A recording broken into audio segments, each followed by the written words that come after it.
আপনি কি কখনো ভেবে দেখেছেন স্কুল ছুটি হওয়ার সঙ্গে সঙ্গেই অধিকাংশ শিশু প্রথমে কোথায় যায়? বইয়ের দোকানে বা লাইব্রেরিতে নয়, বরং সোজা চলে যায় chips, cold drinks, chocolate, burger, French fry বা প্যাকেটজাত খাবারের দোকানে। প্রতিদিন এই ছোট্ট অভ্যাসে কি ভবিষ্যতে বড় রোগের কারণ হয়ে উঠছে? আর সেই কারণেই কি এবার বড় সিদ্ধান্ত নিল একটি রাজ্য সরকার?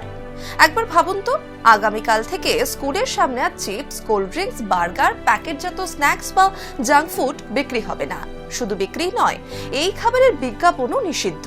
কেন এমন কঠোর সিদ্ধান্ত? সত্যিই কি শিশুর স্বাস্থ্যের জন্য জাঙ্ক ফুড এতটাই বিপজ্জনক? সরকারকে এমন বড় পদক্ষেপ নিতে হলো কেন? নাকি এর পেছনে রয়েছে কোনো ভবিষ্যতের আরো বড় স্বাস্থ্য সংকটের আশঙ্কা? চিকিৎসকেরা বলছেন, ছোটবেলায় তৈরি হওয়া খাদ্যাভ্যাসই নির্ধারণ করে একজন মানুষের সারা জীবনের সুস্থতা। কিন্তু স্কুল ক্যান্টিনে তাহলে কি মিলবে? শুনতে অবাক লাগলেও এমনই সিদ্ধান্ত নিয়েছে মহারাষ্ট্র সরকার। আর এখন সবচেয়ে বড় প্রশ্ন, মহারাষ্ট্রের পর ভবিষ্যতে কি পশ্চিমবঙ্গেও স্কুলের 50 মিটারের মধ্যে জাঙ্ক ফুড বিক্রি বন্ধের নিয়ম চালু হতে পারে? আজকের ভিডিওতে সহজ ভাষায় জানাবো এই গুরুত্বপূর্ণ সিদ্ধান্তের নেপথ্যের গল্প, তাই শেষ পর্যন্ত সঙ্গে থাকুন। স্কুলের 50 মিটারের মধ্যে জাঙ্ক ফুড নিষিদ্ধ। এবার কি বদলে যাবে শিশুদের খাবারের অভ্যাস? পশ্চিমবঙ্গকে আসছে এমনই কোনো নিয়ম? স্কুলের সামনে আর বিক্রি হবে না চিপস, কোল্ড ড্রিঙ্কস, বার্গার বা প্যাকেটজাত স্ন্যাক্স। ভাবতে পারছেন? শুধু তাই নয়, এই খাবারগুলোর বিজ্ঞাপনও দেওয়া যাবে না স্কুলের 50 মিটারের মধ্যে। কেন এমন কঠোর সিদ্ধান্ত নেওয়া হলো? সত্যিই কি জাঙ্ক ফুড শিশুদের শরীরে এত বড় ক্ষতি করছে, নাকি এর পেছনে রয়েছে আরো বড় স্বাস্থ্য সংকটের আশঙ্কা? ভারতের একটি রাজ্য ইতিমধ্যে এই নিয়ম চালু করেছে। চিকিৎসকেরা বলছেন, ছোটবেলায় তৈরি হওয়া খাদ্যাভ্যাসই ভবিষ্যতে সুস্থ জীবন নির্ধারণ করে।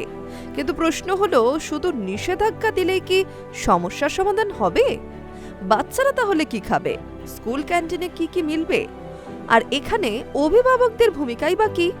আর ভবিষ্যতে কি দেশের অন্য রাজ্য, এমনকি পশ্চিমবঙ্গেও এমন কোনো নিয়ম চালু হচ্ছে? আজ জানবো এর পিছনের বিজ্ঞান, চিকিৎসকদের মতামত এবং শিশুদের স্বাস্থ্যের উপর এর সম্ভাব্য প্রভাব। বর্তমান সময়ে শিশুদের জীবনযাত্রা আগের তুলনায় অনেক বদলে গিয়েছে। আগে স্কুল থেকে ফিরে মাঠে খেলাধুলো ছিল নিত্যদিনের অভ্যাস। এখন সেই জায়গা দখল করেছে মোবাইল, ভিডিও গেম, টেলিভিশন এবং দীর্ঘক্ষণ বসে থাকা। এর সঙ্গে যদি প্রতিদিন যোগ হয় প্যাকেটজাত chips, soft drinks, noodles, burger কিংবা অতিরিক্ত চিনি এবং লবণযুক্ত খাবার, তাহলে শরীরের উপর তার প্রভাব পড়তে বাধ্য। চিকিৎসকরা বলছেন, বর্তমানে ভারতীয় শিশুদের মধ্যে স্থূলতা আগের যে কোনো সময়ের তুলনায় দ্রুতই বাড়ছে। শুধু তাই নয়, অল্প বয়সেই দেখা যাচ্ছে উচ্চ রক্তচাপ, ফ্যাটি লিভার, ইনসুলিন রেজিস্ট্যান্স এবং টাইপ 2 ডায়াবেটিসের মতো সমস্যা। যে রোগগুলি একসময় শুধুমাত্র প্রাপ্তবয়স্কদের মধ্যেই দেখা যেত, এখন সেগুলি শিশুদের মধ্যেও ধরা পড়ছে। এই পরিস্থিতি থেকে বড় পদক্ষেপ নিয়েছে মহারাষ্ট্র সরকার। সরকারি নির্দেশ অনুযায়ী কোনো স্কুলের ভিতরে কিংবা স্কুলের 50 মিটারের মধ্যে অতিরিক্ত চর্বি, ট্রান্স ফ্যাট, চিনি এবং লবণযুক্ত খাবার বিক্রি, বিতরণ বা বিজ্ঞাপন দেওয়া যাবে না। অর্থাৎ চিপস, প্যাকেটজাত ভাজা খাবার, চকলেট, চিনিযুক্ত কোমল পানীয়, কিছু ধরনের ফাস্ট ফুড, অতিরিক্ত প্রক্রিয়াজাত স্ন্যাক্স, এসবের উপরই মূলত কড়া নজরদারি থাকবে। সরকারের বক্তব্য খুবই পরিষ্কার, শিশুরা দিনের বড় একটা সময় স্কুলে কাটায়, তাই স্বাস্থ্যকর খাদ্যাভ্যাস গড়ে তোলার সবচেয়ে উপযুক্ত জায়গা হলো এই স্কুল। আর এখানেই আসছে আরেকটি গুরুত্বপূর্ণ প্রশ্ন, জাঙ্ক ফুড বলতে আসলে কি বোঝায়? অনেকেই মনে করেন শুধু বার্গার বা পিৎজাই জাঙ্ক ফুড। আসলে বিষয়টি অনেক বড়। যে খাবারে অতিরিক্ত ক্যালোরি থাকে কিন্তু প্রয়োজনীয় পুষ্টিগুণ কম থাকে, তাকে সাধারণভাবে জাঙ্ক ফুড বলা হয়। অতিরিক্ত লবণ, চিনি, স্যাচুরেটেড ফ্যাট, ট্রান্স ফ্যাট, কৃত্রিম রং, ফ্লেভার, প্রিজারভেটিভ এইসব বেশি থাকলে সেই খাবার নিয়মিত খাওয়া শরীরের জন্য ক্ষতিকর হতে পারে। দিল্লির শিশু বিশেষজ্ঞরা মনে করছেন, এই উদ্যোগের উদ্দেশ্য কোনো শিশুকে তার প্রিয় খাবার থেকে চিরতরে দূরে রাখা নয়, বরং লক্ষ্য হলো জাঙ্ক ফুড যেন প্রতিদিনের খাদ্যাভ্যাসে পরিণত না হয়। মাঝে মধ্যে খাওয়া আর প্রতিদিন খাওয়ার মধ্যে বিশাল পার্থক্য রয়েছে। শরীরও সেই অনুযায়ী প্রতিক্রিয়া জানায়। বিশেষজ্ঞরা বলছেন, একটি শিশুর মস্তিষ্ক দ্রুতই বিকশিত হয়। এই সময় শরীরে দরকার protein, vitamin, mineral, calcium, iron, স্বাস্থ্যকর ফ্যাট। কিন্তু যদি প্রতিদিন চিপস আর কোমল পানীয় খাওয়া হয়, তাহলে শরীর শুধু ক্যালোরি পায়, পুষ্টি পায় না।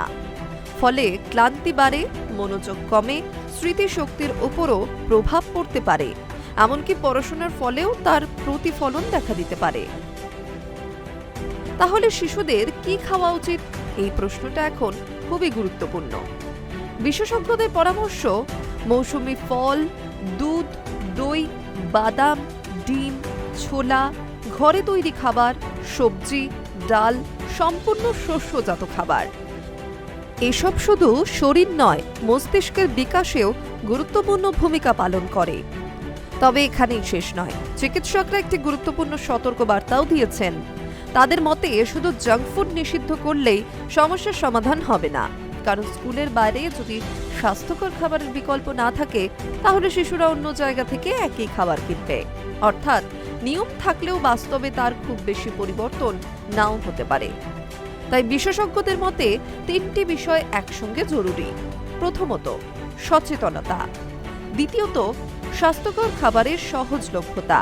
তৃতীয়ত, সাশ্রয়ী দাম। এই 3টি বিষয় নিশ্চিত না হলে দীর্ঘমেয়াদে বড় পরিবর্তন আনা কঠিন।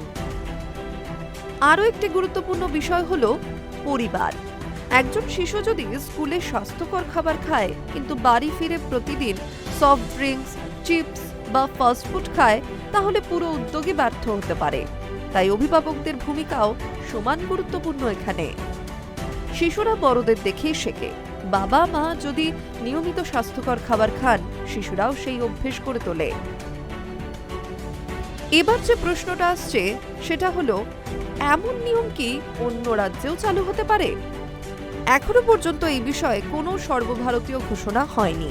তবে শিশুদের স্বাস্থ্য নিয়ে উদ্বেগ যেভাবে বাড়ছে, তাতে ভবিষ্যতে আরও রাজ্য এই ধরনের পদক্ষেপ বিবেচনা করতে পারে বলেই মনে করছেন বিশেষজ্ঞদের একাংশ। পশ্চিমবঙ্গের ক্ষেত্রেও এই প্রশ্ন উঠতে শুরু করেছে। যদি স্কুলের সামনে প্রতিদিন জাঙ্ক ফুড বিক্রি কমে যায়, তাহলে কি শিশুদের খাদ্যাভ্যাস বদলাবে, নাকি শুধুই দোকানের অবস্থান বদলাবে? এই প্রশ্নের উত্তর যদিও ভবিষ্যৎই দেবে।